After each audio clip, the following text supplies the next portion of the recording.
성경이 전체 39권인데 4개 묶음으로 나눌 수가 있습니다. 율법서, 역사서, 시가서, 선지서 이렇게 4개 묶음으로 나눌 수가 있어요. 율법서는 5권이고 역사서는 12권, 시가서 5권, 선지서 17권 이렇게 해서 구약 성경이 전체 39권입니다. 율법서와 역사서는 이미 다 보셨고 시가서와 선지서가 남았는데 선지서를 잠깐 설명드리고 싶습니다. 선지서는 대선지서와 소선지서로 나누게 됩니다.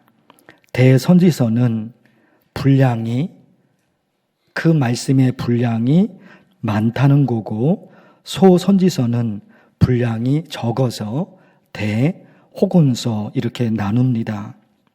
대선지서는 이사야, 예레미야, 예레미야애가, 에스겔, 다니엘 이렇게 5권이 대선지서고 소선지서는 호세아서부터 시작해서 구약성경 맨 마지막 말라기까지 포함해서 소선지서가 12권입니다.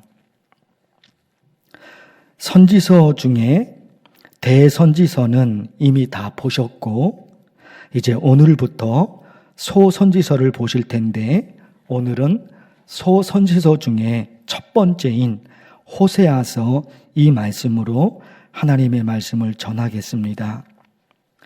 호세아 시대 그때 이스라엘 백성들이 어떻게 살았느냐? 호세아 선지자 그분이 사역하고 있었던 그 시대에 이스라엘 백성들은 어떻게 살았느냐? 오늘 말씀 중 13절에 보니까 너희는 악을 밭가라 죄를 거두고 거짓 열매를 먹었나니 호세아 선지자 그 시대에 이스라엘 백성들이 이렇게 살았어요. 하나님께서 말씀하시는데 너희는 너희의 삶에 악을 심고 그 악으로 내가 싫어하는 죄만 지으며 살았다. 너희는 악을 밭가라 죄를 거두고 거짓 열매를 먹었다. 악이야 악이요. 너희는 너희의 삶에 악을 심고 그 악으로 내가 싫어하는 죄만 지으며 살았다. 그래서 나머지는 뭐예요? 그래서 내가 너희를 심판할 수밖에 없다.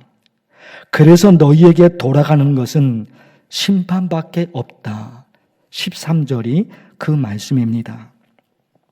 그런데 이 13절 앞에 있는 12절은 심판의 말씀이 아니라 축복의 말씀이에요. 이상하죠? 같은 장인데 13절은 심판의 말씀이고 12절은 축복의 말씀이에요. 보실까요? 너희가 자기를 위하여 공의를 심고 인애를 거두라. 너희 묵은 땅을 기경하라. 지금이 곧 여호와를 찾을 때니 마침내. 저 끝부분 말씀을 잘 보셔야 돼요. 여호와께서 오사 공의를 비처럼 너희에게 내리시리라. 이 끝부분 공동 번역에 맨 마지막 줄에 있죠. 야훼가 너희를 찾아와 복을 내리리라. 13절 말씀은 심판의 말씀이었잖아요. 너희가 너희의 삶에 악을 심고 그 악으로 못된 짓만 하면서 내가 싫어하는 죄만 너희는 지었다. 너희에게 돌아갈 것은 심판밖에 없다. 이게 13절의 말씀이었던 겁니다. 그런데 12절 말씀은 아니에요. 야훼가 너희를 찾아와 복을 내리리라. 우리가 찾아가는 것도 있지만 하나님이 찾아오신대요. 하나님이 나한테 찾아오셔서 내게 복을 주신대요. 13절은 심판의 말씀인데 12절은 축복의 말씀이에요. 이제 궁금하죠? 우리가 어떻게 살면, 우리가 어떤 신앙으로 살면 하나님이 우리에게 심판이 아니라 복을 주실까? 이 12절 말씀이 너무 중요해요. 처음 부분 보십시오. 12절 처음 부분. 너희가 자기를 위하여 뭐를? 공의를 심고 뭐를 거두라? 인내를 거두라. 13절은 그들이 어떻게 사는 거예요? 악을 심었어요. 악을 심고 그 악으로 하나님이 싫어하는 죄만 지으며 살았거든요. 13절이 그런 거예요. 그런데 12절에서 하나님이 얘기하셔요. 너희는 공의를 심고 인내를 거두라. 그러니까 공의 그리고 인내, 이게 중요하다는 거예요. 이거를 간직하면 너희는 13절이 아닌 너희는 12절이 될 거야. 호세아를 통해서 그렇게 말씀하셔요. 공의는 뭘까요? 우리말 번역에 상당히 한계가 좀 있어요. 공의, 히브리어로 체데카라고 합니다. 히브리어로 체데카예요. 성경에 있는 체데카라는 단어를 다 찾아보면 그 의미가 있죠. 그런데요, 누가 어려움을 겪고 있으면 그 사람을 불쌍히 여기고 도와주는 거, 그게 체데카예요. 그게 성경에 말하는 공의예요. 불쌍한 사람들 도와주는 거. 이 내는요, 우리말도 같을 것 같아요. 히브리어로 헤세드. 정확한 뜻은 긍휼히 여기는 마음이에요. 긍휼히 여기는 마음, 참 불쌍하다. 체데카하고도 비슷하죠. 긍휼히 여기는 마음, 특별히 하나님이요. 하나님이 우리를 긍휼히 여기시잖아요. 그와 같은 마음으로 사람을 긍휼히 여기는 거, 그게 헤세드, 그게 성경이 말씀하시는 인내입니다. 결국 공의를 심고 인내를 거두라, 이 말씀은 어려운 사람들을 도와주고 배려하고 용서하고 사람을 소중히 여기며 살라. 사람을 소중히 여기며 살라. 그렇게 살면 13절이 아닌 12절의 복을 내가 너에게 줄 거야. 하나님이 그러셔요. 마태복음 12장에 보면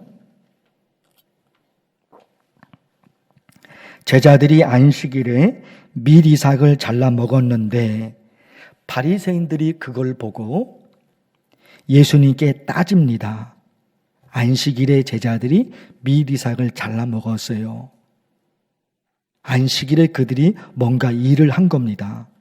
바리새인들이 그걸 보고 예수님께 따져요. 당신의 제자들이 안식일 법을 어겼다.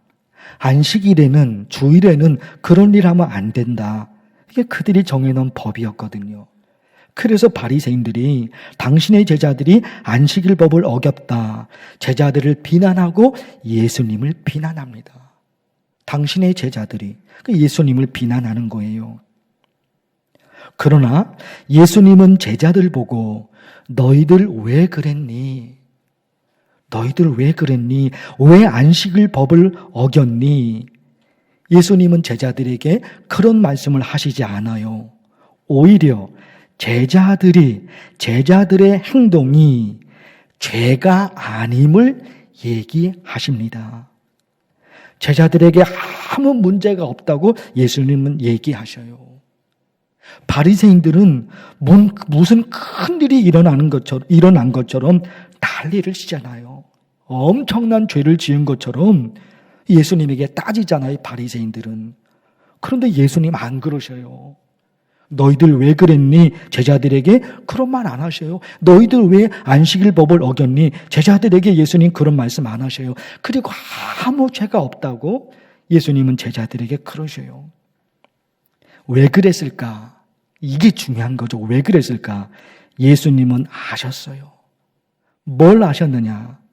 그 마태복음 12장 1절에 있는 말씀이에요.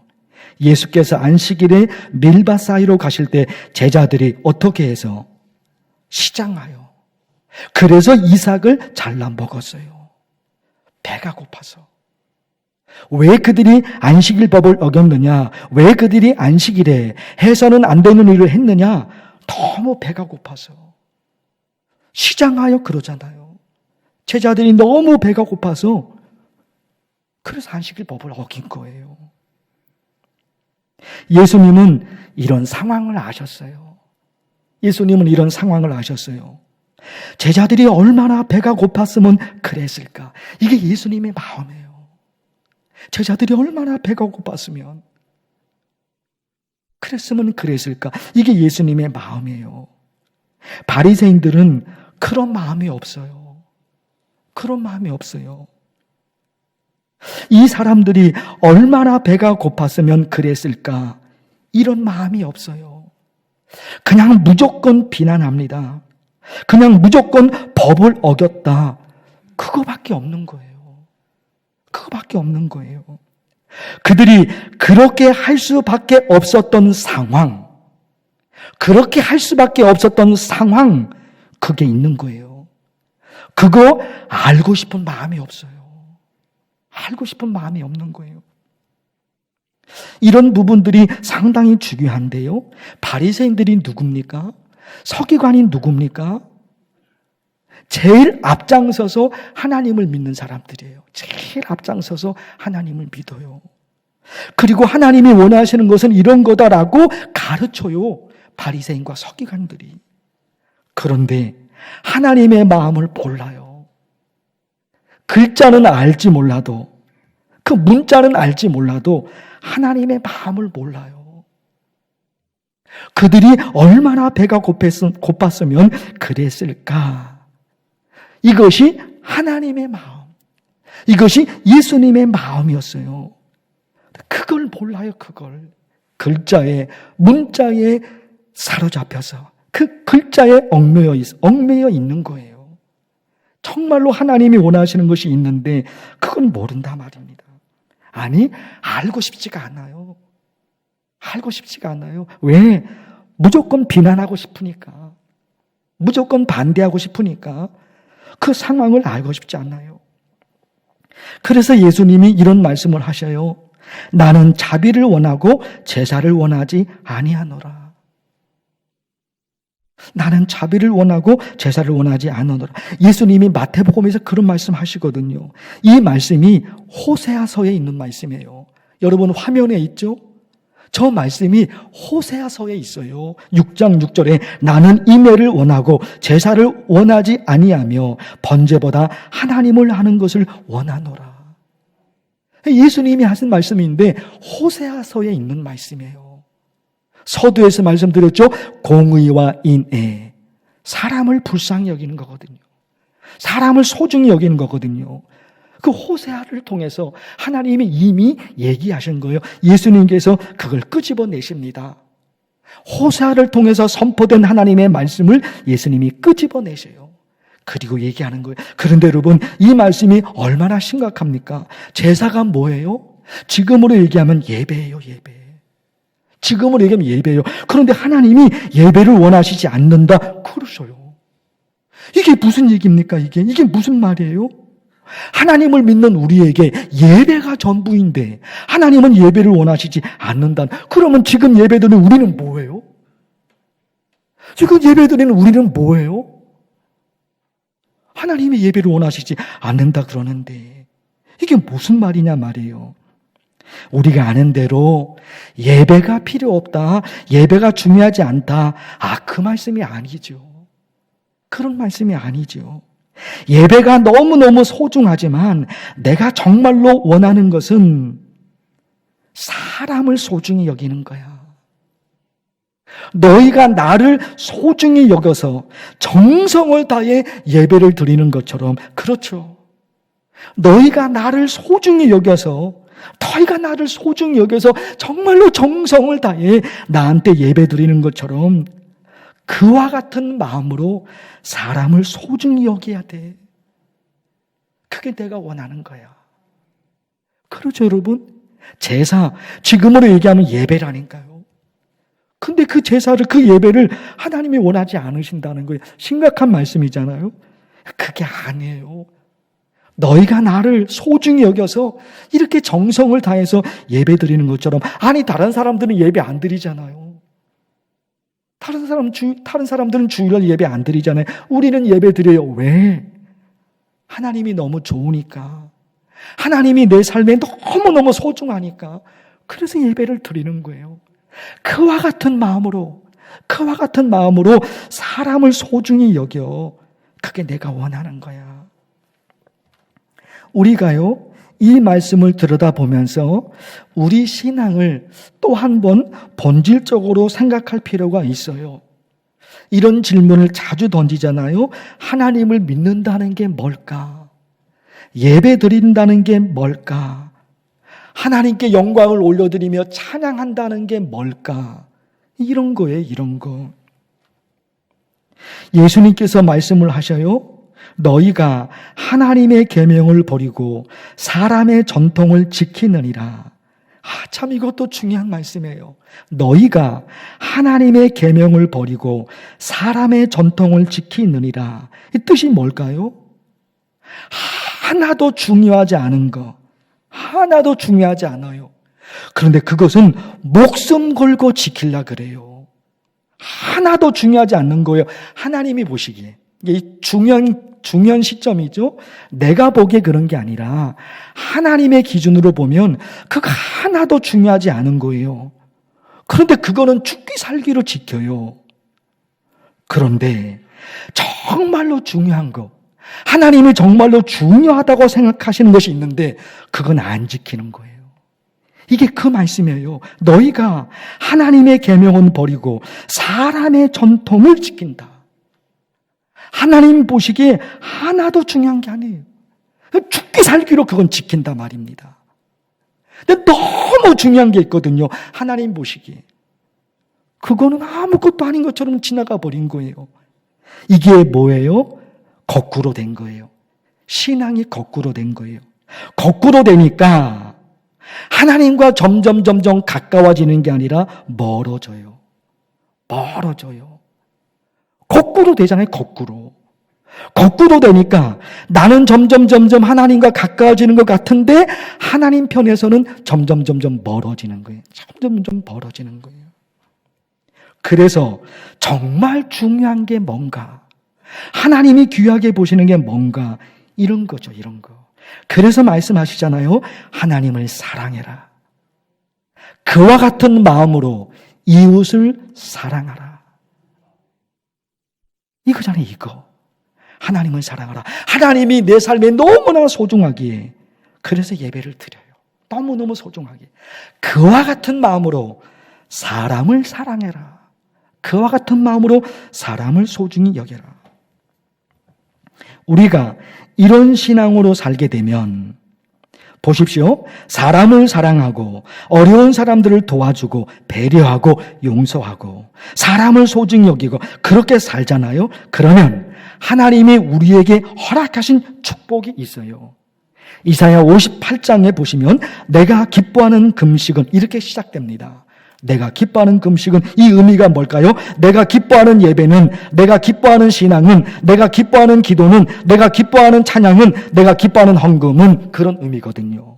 그리고 설명을 하십니다. 흉악의 결박을 풀어주며 멍에의 줄을 끌어주며 압제당하는 자를 자유하게 하며 모든 멍에를 꺾는 것이 아니겠느냐. 또 졸인 자에게 내 양식을 나누어 주며 빈민 나그네 집에 들이며 헐벗은 자를 보면 입히며 이런 거예요.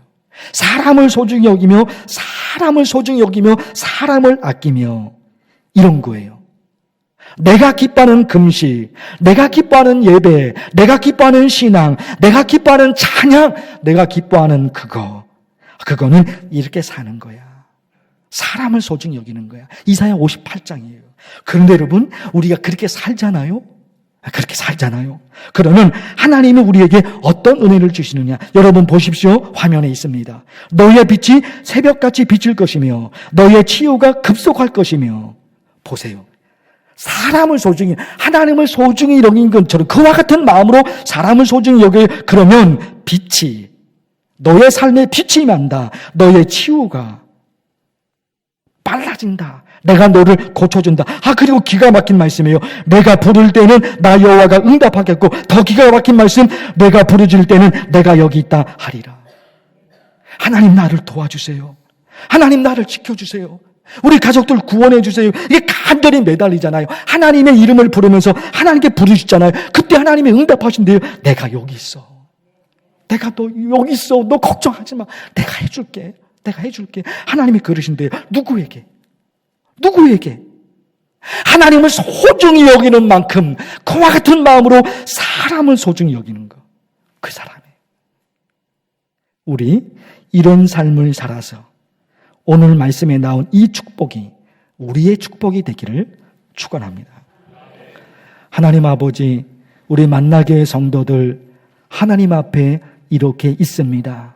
오늘 호세아를 통해서 말씀하시는 이 말씀대로 살아서 13절의 심판이 아닌 12절의 복을 받으며 이사야 58장에 있는 이 수많은 복을 받아 누리는 만나교회 성도들이 되게 하옵소서.